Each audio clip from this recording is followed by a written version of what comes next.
英語聞き流しリスニング、英語テキストと MP3 ダウンロード、その他の物語はホームページからお聞きいただけます。88thpp.com 88thpp.com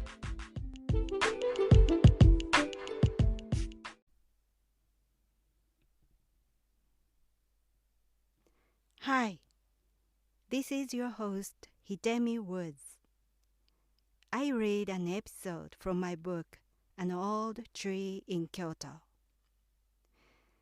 Today's episode I'm reading here is called A Match. This is about one of the earliest memories of my childhood.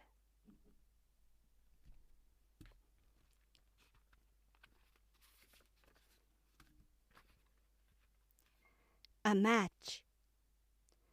The house where I spent my childhood was very old. Half the floor in it was bare earth, and my family lived like in the way of the Wild West. With our shoes on, we walked around the house and ate meals. It was all right to throw away the rest of a drink from a cup directly onto the floor. My father used to smoke. When he smoked, he would light a cigarette with a match and toss the match to the dirt floor. It burned itself out. That is probably my earliest memory. I remember a thrown match was burning out on the floor, and I said, "Ah." According to my parents, I uttered, "Ah," every time my father threw away a match, as if I didn't approve it. And my tone was always tinged with disappointment. I guess I was already cheap as a child and couldn't bear a thing to be thrown away after just one-time use. I was nagging at my parents about everything all my childhood, and even my earliest memory is something critical about my parents. No wonder we've been on bad terms for such a long time.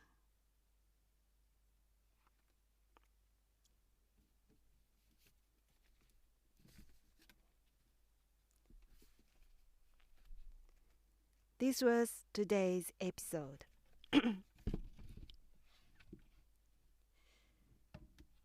I have a good memory about my childhood, and I remember quite a few childhood happenings, incidents,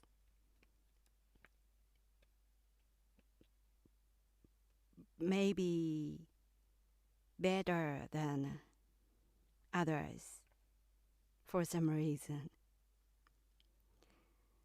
My old house stood for more than 100 years, and my family had lived in there until it was destroyed and rebuilt when I was 9 years old. The old house was a single-story house, which was quite big because my family was a farmer, and in those days, farmers lived in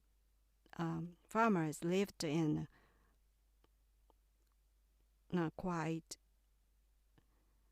a large house, and my family wasn't the exception.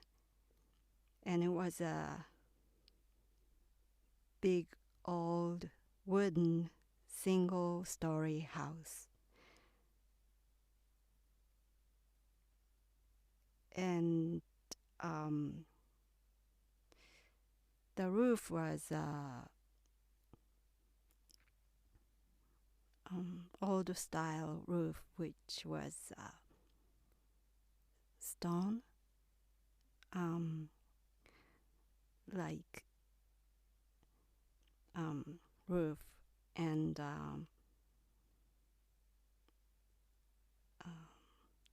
the inside of the house was really interesting. It had an interesting interior. Basically, everything was so old. And of course, it had some renovations from time to time during those 100 years history. But it almost looked shabby all over.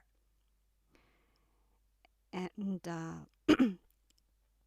the half of the house had the earth floor, the dirt floor. And we usually Japanese people get into a house with their shoes off. They take off their shoes when they get into a house. It was a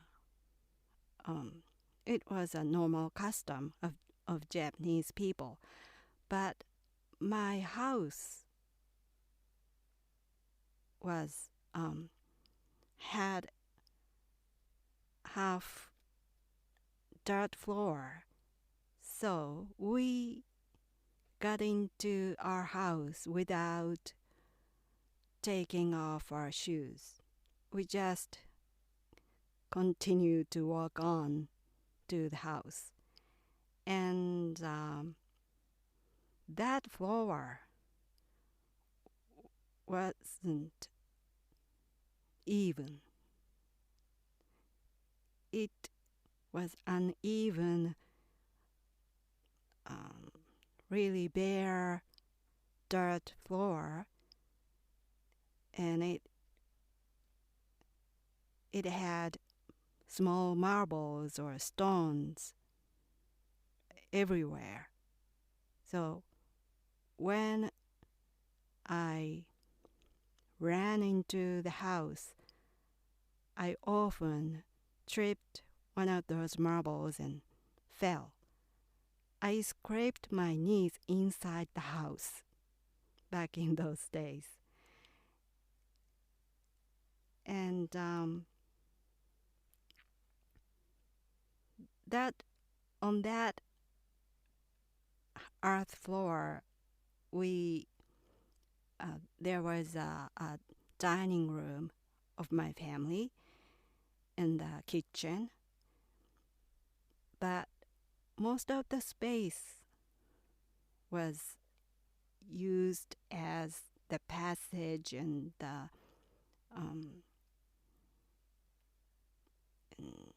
storage space of our farming equipments. And the other half of the house was one step higher, and the floor was boarded and with tatami. Some parts were just boarded, but some had tatami floor. And that part of the house we used as the living room space or our bedrooms and guest rooms.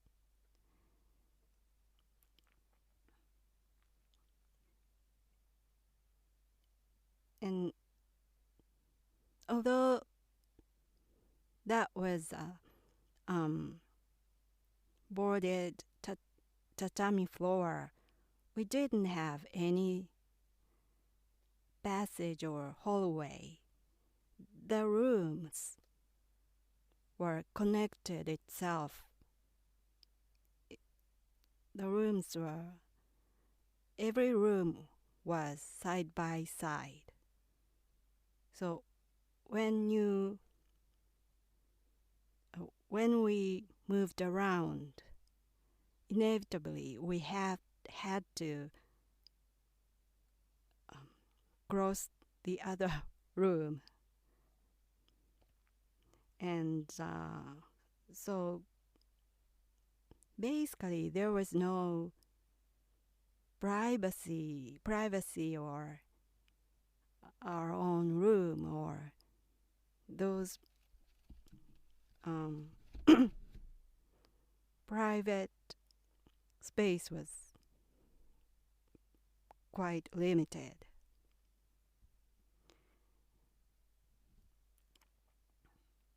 And the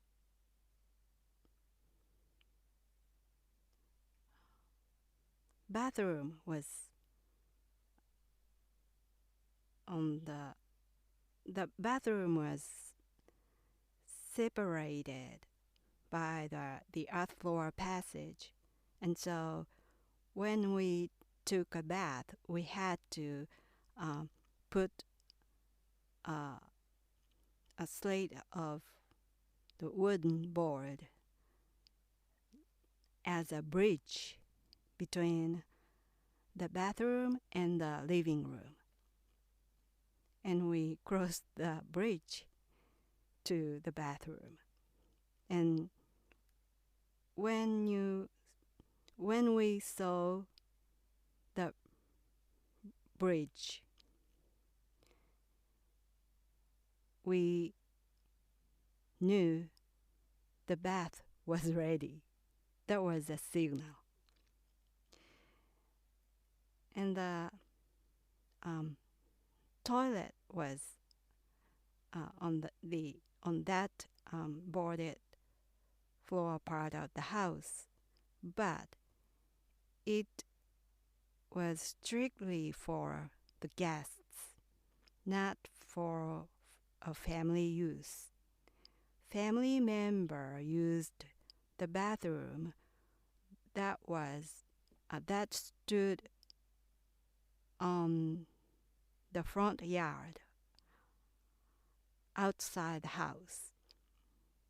So when it rained, we needed to use umbrella to get to the bathroom.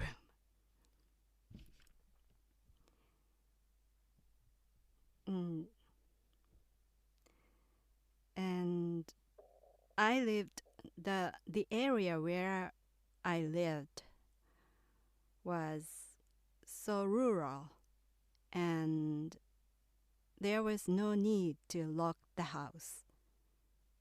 No one in my neighborhood locked their house. It was a common practice of my neighborhood. And so on the front, from the front door and the back door, from the front door to the back door, there was a earth floor passage inside my house. So neighborhood kids were often running through from outside into our front yard and then into our house and exited from the back door of our house, yelling, "Let me pass!" Because it was they used our earth floor part of the house as the shortcut of my small hamlet.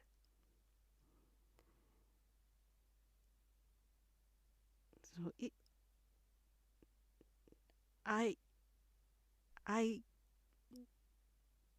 wonder how much you can imagine the old way in which I lived when I was a child.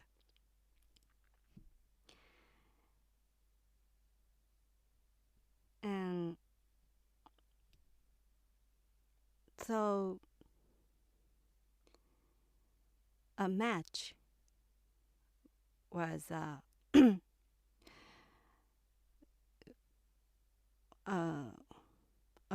vivid memory of my childhood that was burnt out on the earth floor like used fireworks.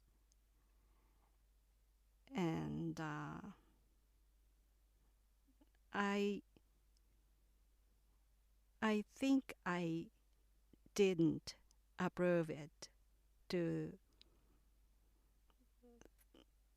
approved that my father threw away, only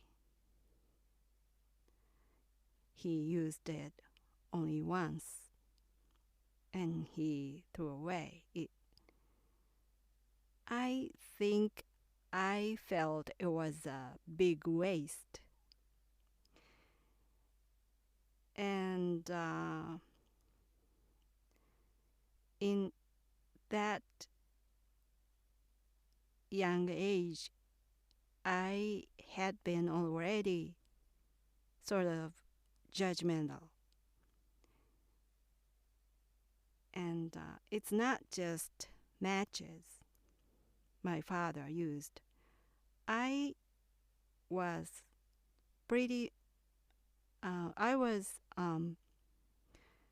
critical about pretty much anything about what my parents did.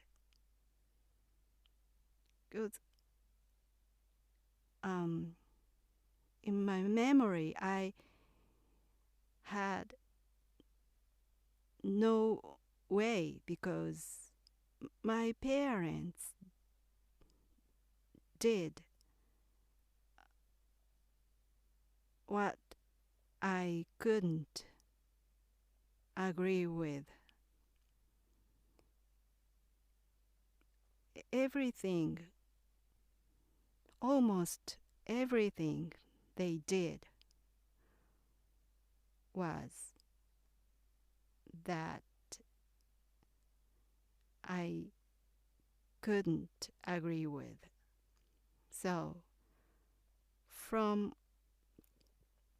my childhood, I had continued to be a strong critic, strict critic for them.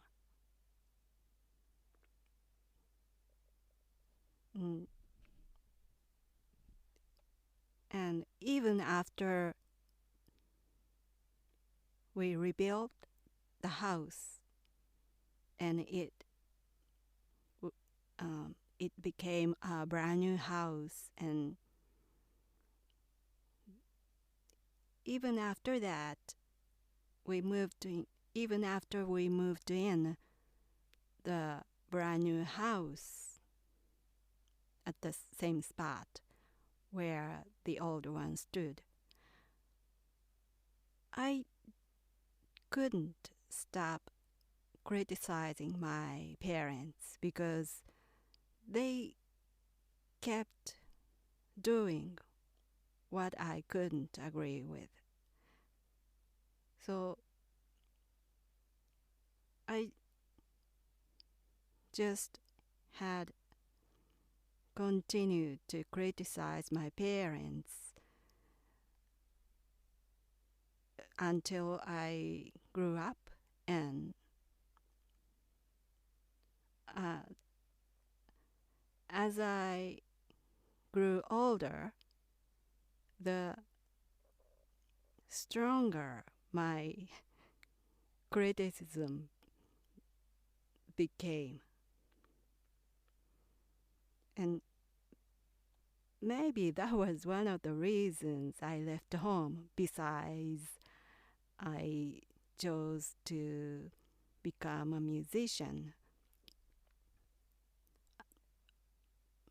Maybe I couldn't live with my parents any longer. And even after I left home, my parents, every time my parents contacted me, such as through phone calls or letters, their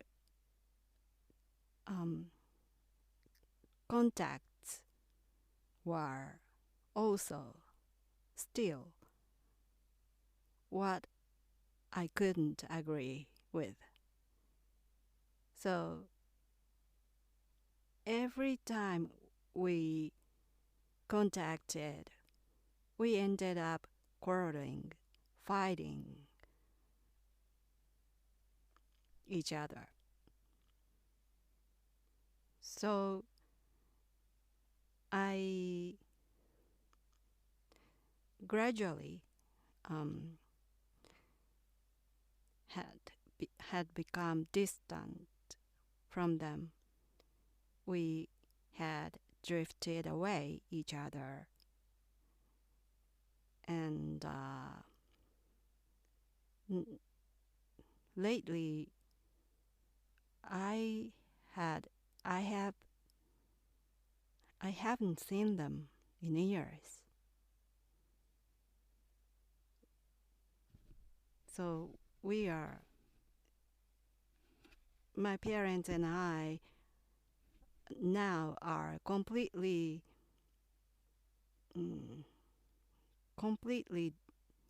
distant and estranged. We are now almost like strangers because we never contacted each other. So I think those matches of my childhood symbolized how my relationship with my parents would go. So matches foretold me, matches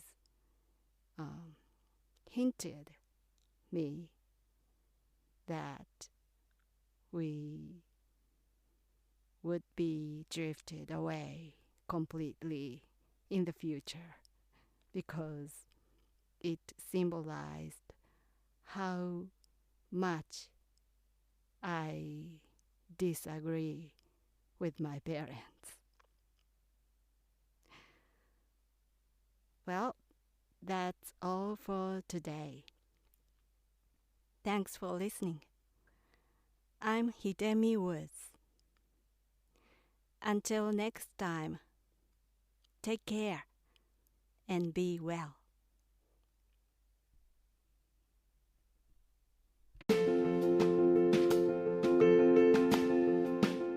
Audiobook, The Family in Kyoto, One Japanese Girl Got Freedom by Hidemi Woods on sale at online stores or apps. Apple Books, Google Play, Audible, 43 available distributors in total.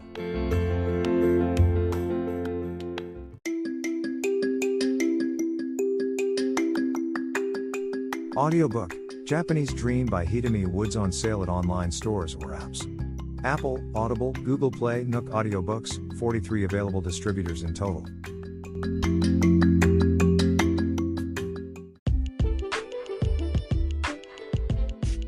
英語聞き流しリスニング、英語テキストと MP3 ダウンロード、その他の物語はホームページからお聞きいただけます。